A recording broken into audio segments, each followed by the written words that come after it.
안녕하세요. 민지의 꿀사연입니다. 즐겁게 감상하시고 구독과 좋아요도 많이 눌러주세요. 그럼 사연 시작해 볼까요? 저는 경기도에 있는 한 작은 아파트 단지에서 조그맣게 학원을 운영하고 있는 30대 초반 남성이에요. 정확하게는 교습소를 운영하고 있죠. 일정 평수가 넘지 않으면 학원이라는 명칭을 쓸 수가 없거든요. 여유 자금이 많지 않았던 저는 이왕이면 서울에 학원을 내고 싶었지만 그러기에는 돈이 조금 부족했고요. 돈을 좀 모아야 되겠다는 생각에 경기도에 혼자서도 운영할 수 있는 교습소를 열기로 한 거죠. 그러다가 신도시 쪽에 규모가 작은 아파트 단지의 상가를 발견하게 되었고요. 임대료도 비싸지 않고 괜찮아 보이더라고요. 그래서 그 상가 3층에 교습소 자리를 얻게 되었어요. 그 단지의 가장 작은 평수의 아파트도 월세로 계약을 하게 되었고요. 제가 원래 고향은 지방 시골이라 대학생 때부터 부모님하고 떨어져 지냈거든요. 그래서 평수는 작았지만 혼자 지내기에는 대궐처럼 느껴지는 아늑한 집이었죠. 요즘 애들이 줄었네, 출산율이 떨어지네 하면서 난리이긴 하지만 아이들을 학원에 보내지 않는 부모는 거의 없잖아요. 더군다나 혼자서 운영할 수 있는 교습소이다 보니 저만 열심히 하고 뻘짓을 하지 않으면 손해볼 일도 없을 거라는 확신도 있었죠. 그렇게 교습소를 오픈하고 초반에는 전단지도 배포하고 학원 홍보하는 블로그도 쓰고 열심히 지냈어요. 차츰 아이들이 1명, 2명 등록을 하기 시작했고요. 아이들이 학교를 마치고 학원에 오는 시간이 되면 재밌게 수업하고 그런 게 제 일상이 되어가고 있었죠. 교습소가 자리를 잡아가면서 학원도 동네 장사이다 보니 상가에 있는 다른 분들하고도 조금씩 안면을 트게 되었어요. 그러던 중 1층 수선집을 하는 정씨 아줌마랑 친해지게 되었는데요. 정씨 아줌마는 40대 후반쯤으로 보였는데 성격이 참 활달하고 부침성 있는 편이었어요. 약간 해퍼 보이기도 하면서 푼수 같은 타입처럼 보였죠. 아줌마는 교습소를 오픈하고 떡을 돌리면서 인사를 하러 갔을 때부터 반갑게 저를 대해주더라고요. 제가 인상이 좋다고 마음에 든다면서 이것저것 묻기도 했고요. 동네 엄마들에게 교습소를 소개도 해주겠다고 부담스러울 만큼 친한 척을 하기도 했죠. 그러다가 정말 수선집 정씨 아줌마 소개로 아이가 1명 등록을 하게 되었고요. 그게 계기가 되어서 저는 정씨 아줌마에게 고맙다고 인사도 할 겸 커피를 사들고 찾아가게 되었죠. 아줌마는 커피 잘 마시겠다고 간드러지는 웃음을 지으면서 교습소에 애들은 많이 들어오냐고 관심을 가져주더라고요. 저하고는 나이 차이가 15살 이상 나는 것 같았는데 의외로 정씨 아줌마는 젊게 살려고 노력하는 것 같았어요.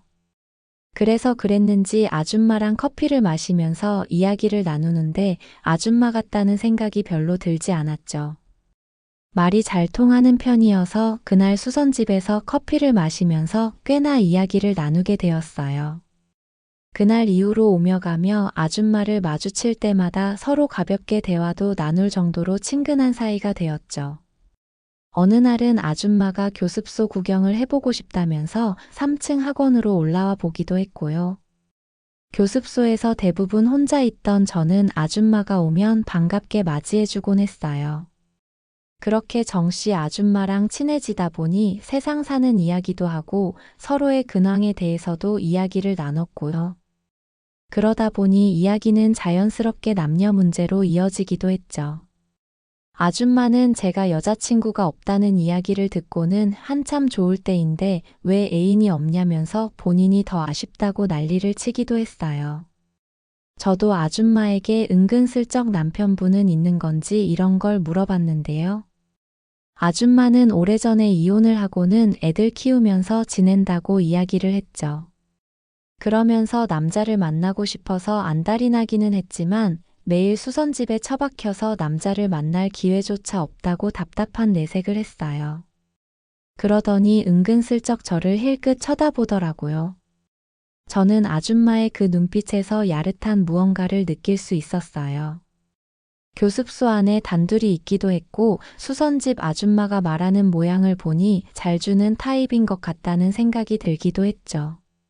저는 슬쩍 떠보고 싶은 생각에 쉬는 날 바람 쏘이러 가지 않겠냐고 이야기를 해봤는데요. 아줌마는 저의 그런 제안을 기다리기라도 했다는 듯이 반색을 하면서 좋다고 이야기를 했어요. 그러면서 어디를 데려가 줄 거냐고 묻더라고요. 아줌마도 이런 걸 기다리고 있었구나라는 생각에 저는 조금 더 들이대 보기로 했어요.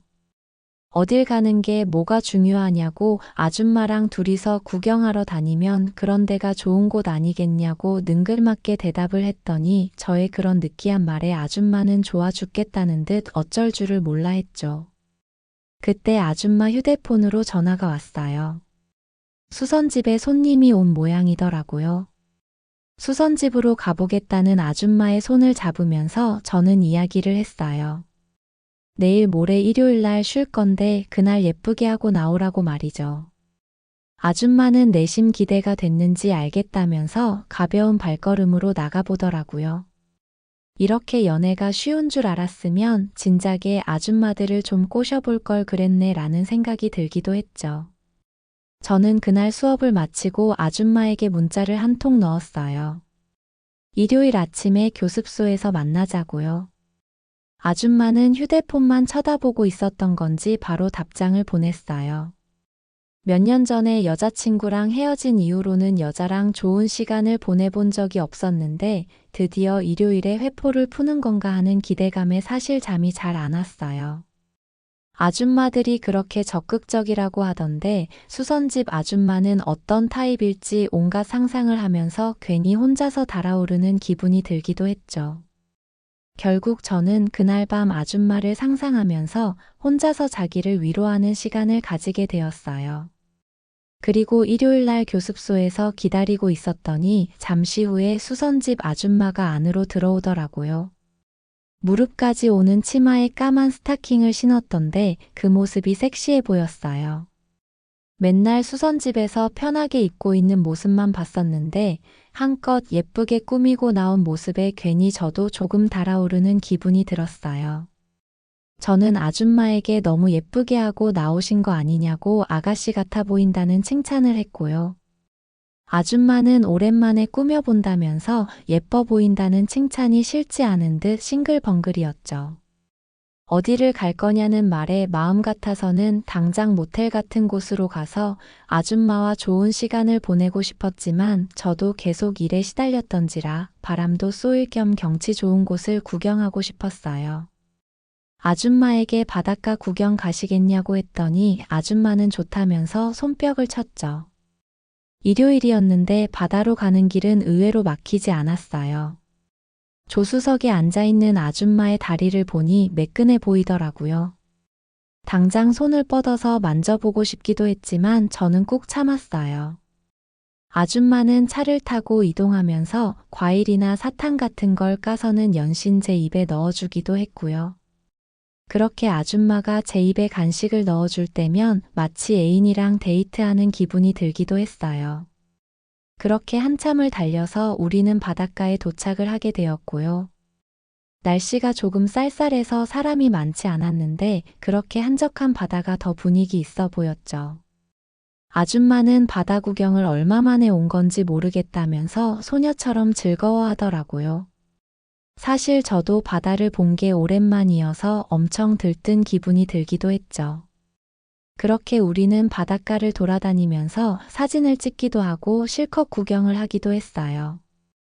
그리고 바다에 왔으면 당연히 회를 먹어야 하잖아요. 마침 부근에 수산시장이 있어서 저는 아줌마랑 구경을 가보기로 했죠. 시장에 들어서는데 아줌마는 이제 완전히 저에게 마음을 열어버린 건지 갑자기 제 팔짱을 척하니 끼더라고요. 갑작스럽다는 생각에 아줌마하고 눈이 마주쳤는데 아줌마는 저를 보더니 생긋 웃으면서 빨리 가자고 재촉했죠. 그렇게 우리는 연인처럼 팔짱을 낀 채로 시장 구경을 하면서 한참을 돌아다녔네요. 그러다가 괜찮아 보이는 식당으로 들어가서 회를 시켜놓고는 마주 앉았죠. 아줌마는 오랜만에 바다 나들이에 기분이 좋아졌는지 저를 부르는 호칭이 자기로 바뀌었고요. 이렇게 바다 구경도 하고 음식도 같이 먹으니 정말로 데이트하는 기분이 든다고 이야기를 하기도 했어요. 저는 이런 게 데이트 아니면 뭐가 데이트겠냐면서 너스레를 좀 떨었죠. 회에 매운탕에 술이 절로 들어가더라고요. 아줌마도 맛있다면서 꽤 취기가 오를 만큼 마시게 되었어요. 그렇게 배부르게 먹고 나와서는 우리는 자연스럽게 손을 맞잡고 걷기 시작했어요. 누가 말도 꺼내지 않았는데 우리 발걸음은 자연스럽게 근처에 있는 모텔로 향하고 있었죠. 모텔 앞에서 술도 깰 겸 잠깐 쉬었다 가자는 제 이야기에 수선집 아줌마는 말없이 고개를 끄덕이면서 웃었고요. 우리는 손을 꼭 잡은 채 다정하게 안으로 들어가게 되었죠. 오랜만에 그런 곳에 들어가 보는 거라 어찌나 두근거리고 떨리는지 모르겠더라고요. 그리고 방 안에서 마주한 아줌마는 정말 엄청났어요. 마치 홍수가 난 것 같더라고요. 밖에서도 다 들릴 만큼 아줌마는 괴성을 지르기 시작했고 저도 아줌마의 그런 모습에 정신을 차릴 수가 없을 정도였죠. 아줌마는 자기가 만나본 남자 중에 제가 가장 나이 차이가 많이 나는 어린 남자라면서 너무 좋다고 발을 동동 구르기도 했어요. 그러면서 앞으로도 계속 저랑 이렇게 연애를 하고 싶다라고 속삭였죠. 그리고 아줌마는 정말 엄청난 서비스를 해주기 시작했어요. 그날 처음으로 여자에게 머리끝부터 발끝까지 서비스를 받아보게 되었는데 그런 기분은 처음이었어요. 너무 황홀해서 정신을 못 차릴 지경이었죠. 그렇게 지극정성으로 저를 사랑해주는 아줌마 덕분에 저는 아줌마하고 연거푸 사랑을 나누게 되었고요. 간만에 지난 연애의 체력을 다 써버린 탓에 잠깐 잠이 들었다가 깨기도 했어요. 그리고 집으로 돌아오는 길에 아줌마는 완전히 애인인 것처럼 저를 대하기 시작했죠. 그렇게 수선집 정씨 아줌마와의 연애가 시작이 되었어요. 아무래도 제가 혼자 살다 보니 데이트는 주로 제가 사는 집에서 하게 되었는데요. 아줌마는 제가 교습소를 마칠 시간쯤 제 집으로 찾아오곤 했죠. 일주일에 두어 번씩은 아줌마랑 연애를 하면서 지내니 스트레스도 풀리고 즐겁더라고요. 아줌마는 젊은 남자인 저하고 연애를 하는 게 좋은지 저에게 얼마나 지극정성으로 잘해줬는지 몰라요. 그렇게 몇 달 정도 시간이 지났고요. 어느 날인가 신규 학생이 한 명 교습소에 등록을 하게 되었는데요. 중학생 남자아이하고 어머니가 같이 등록을 하러 오셨더라고요. 그런데 어머니가 어디서 몇 번 마주친 것 같다는 느낌이 들었어요. 바로 1층 백반집 사장님이었던 거죠. 준영이 어머니였어요. 어쩌다 한 번씩 식사를 하러 가는 곳이기도 했고요. 50대쯤으로 보이는 이 아줌마도 인상이 잘 줄 것 같기도 하고 약간 밝히게 생겼다는 느낌을 받기는 했는데요. 무엇보다도 아줌마인데 몸매가 참 괜찮았거든요. 엄청 볼륨감 있는 타입이었어요. 저런 아줌마랑도 한번 즐겨보고 싶다는 생각을 해보기도 했었죠. 아마 수선집 아줌마랑 질펀하게 연애를 하는 중이어서 아줌마들만 보면 그런 생각이 들었던 것 같기도 하고요. 제 취향이 아줌마를 좋아하는 거였나 봐요. 그러던 중에 준영이를 제 학원에 등록하러 데리고 오셨던 거죠. 저는 반갑게 아는 체를 했어요. 1층 백반집 사장님 아니시냐고요? 준영이 아줌마도 본인을 알아봐 주자 맞다면서 반가운 내색을 했죠. 그리고는 애가 공부를 잘 안 해서 걱정이라면서 제가 아이들을 꼼꼼하게 봐준다는 이야기를 듣고는 보내볼까 해서 데리고 왔다고 이야기를 했어요. 저는 잘 생각하셨다고 준영이 공부는 제가 책임진다고 약간 허풍을 떨면서 친한 척을 했죠. 아줌마는 아이를 잘 부탁한다면서 한참을 상담을 하고 돌아가셨어요. 그 후로 백반집에 식사를 하러 가면 아줌마가 먼저 다가와서 아는 체를 해주었고요. 저는 준영이 공부 상담을 핑계로 아줌마랑 대화할 거리를 만들어 놓기도 했죠. 준영이 공부 이야기에는 아줌마도 하던 일을 멈추고는 제 앞에 앉아서 제 말에 귀를 기울이기도 했어요. 그러다가 아줌마에게 식당이 한가할 때 교습소에 오셔서 커피라도 한잔 하시라고 이야기를 했고요. 그러던 중 준영이의 중간고사 시험 성적으로 상담할 핑곗거리가 생기게 되었죠. 그걸 핑계로 저는 아줌마를 교습소에 들르시라고 이야기를 해봤어요.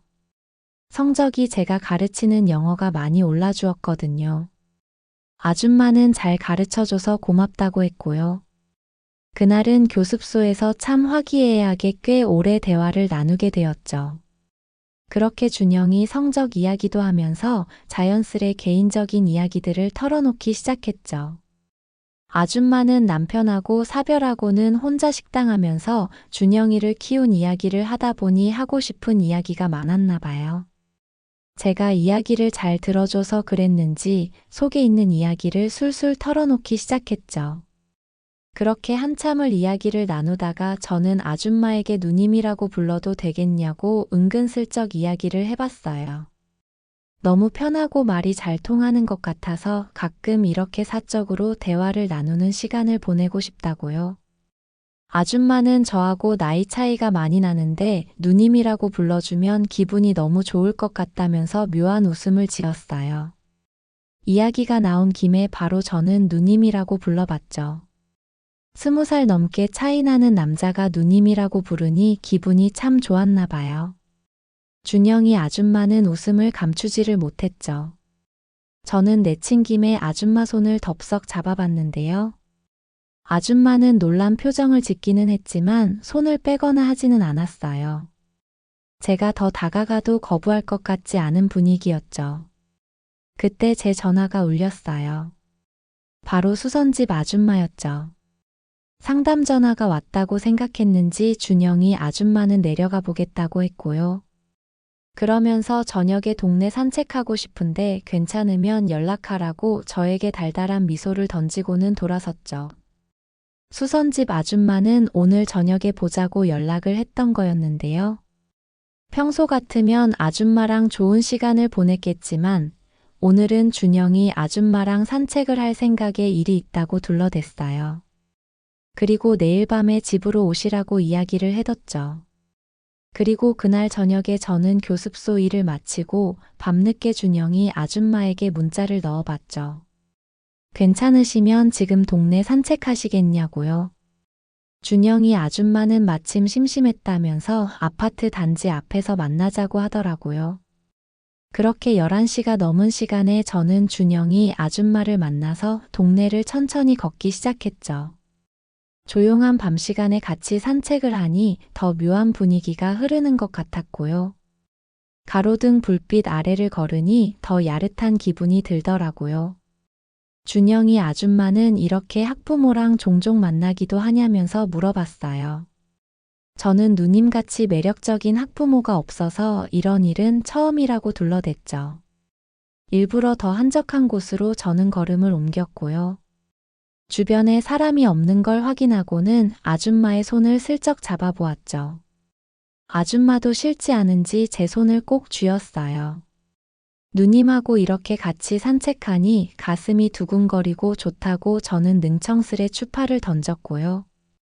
우리는 조금 걷다가 동네 놀이터 같은 곳에 있는 벤치에 잠깐 앉게 되었어요. 그리고 거기서 이야기를 나누다가 저는 준영이 아줌마에게 입을 맞췄는데요. 아줌마는 기다렸다는 듯이 저를 받아주더라고요. 조금 지나서는 제 목을 감싸 안으면서 더 적극적으로 나와서 제가 더 놀랐네요. 아줌마는 거기서 멈추기가 아쉬운 눈치였어요. 막 달아올라서는 거친 숨을 몰아쉬었고요. 저는 잠깐 제 집으로 가겠냐고 했더니 아줌마는 좋다면서 고개를 끄덕였죠.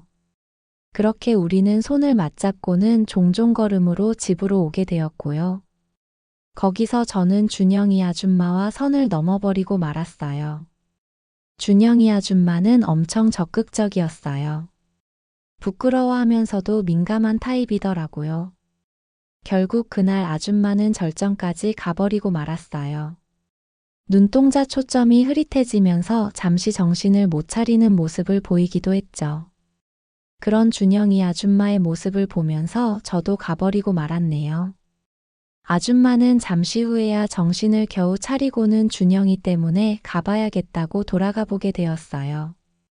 마음 같아서는 더 있고 싶다고 아쉽다면서 교태를 부리기도 했죠. 준영이 아줌마는 내일 또 볼 수 있겠냐고 이야기를 하는데 생각해보니 내일은 수선집 아줌마를 만나기로 약속을 해뒀잖아요. 그래서 모레 보자고 이야기를 했죠. 준영이 아줌마를 보내고 혼자 샤워를 하면서 생각을 하니 갑작스레 두 아줌마와 연애를 하게 된 상황이 믿기지 않더라고요.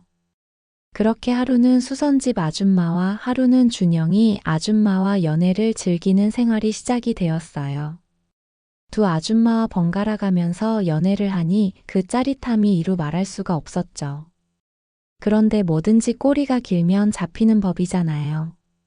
아줌마들에게 잘 둘러대면서 하루는 수선집 아줌마랑 연애를 하고 다른 날은 준영이 아줌마랑 연애를 했는데요.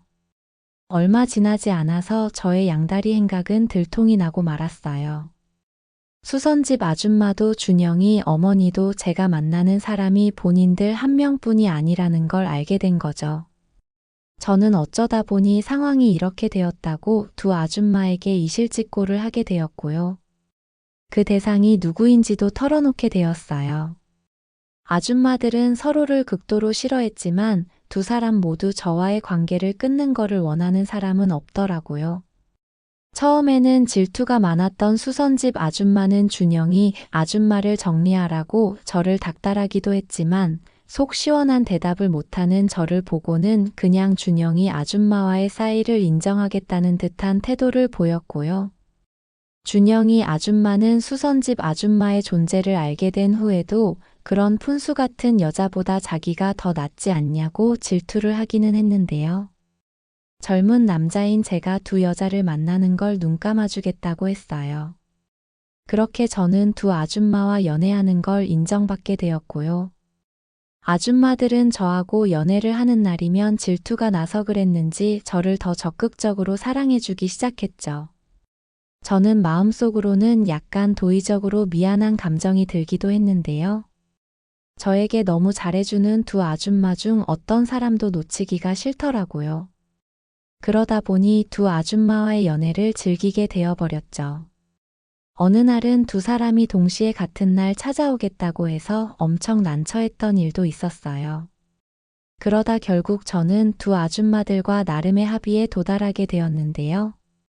어느 한 사람과 이틀 연속으로는 연애를 하지 않겠다고 약속했고 아줌마들도 저의 그 생각에 마지못해 동의를 해주었죠. 같은 상가에서 장사를 하다 보니 수선집 아줌마나 준영이 아줌마는 간혹 마주치기도 하는데요. 아직까지도 두 사람은 사실 서로 사이가 좋지는 못한 듯해요. 대놓고 싸우지는 않았지만 저를 공유한 사이니 서로 미워하는 사이가 되어버린 게 이해가 되기도 하네요. 그런데 솔직히 요즘에는 제가 정신이 나갔는지 조금은 뻔뻔한 생각을 하기도 하는데요. 두 아줌마와 동시에 연애를 해보고 싶다는 생각을 하게 된 거죠. 두 아줌마 모두 나름의 매력이 있고 저에게 너무 잘해주는 편인데요. 그런 두 아줌마와 동시에 좋은 시간을 보내면 어떨까 하는 자극적인 상상을 해보게 되기도 했네요. 물론 지금은 두 아줌마가 서로를 싫어하고 질투하는 편이어서 그런 일이 어려울 것 같기는 해요. 그래서 그런 생각은 혼자만의 상상으로 간직하고 있는 중이랍니다. 아무튼 요즘 두 아줌마들 덕분에 제 밤 생활이 너무 즐겁기는 해요. 아줌마들도 저하고 좋은 시간을 보내는 걸 너무 만족스러워 하고요. 불과 얼마 전까지만 해도 저에게 이런 행운이 찾아올 거라고는 생각지도 못했는데요. 이 지역에 와서 교습소를 열기를 잘했다는 생각이 드는 요즘이네요. 두 아줌마와 함께하는 행복한 이 시간들이 오래오래 계속되었으면 하는 바람이에요. 제 이야기는 여기까지입니다. 들어주셔서 고맙습니다.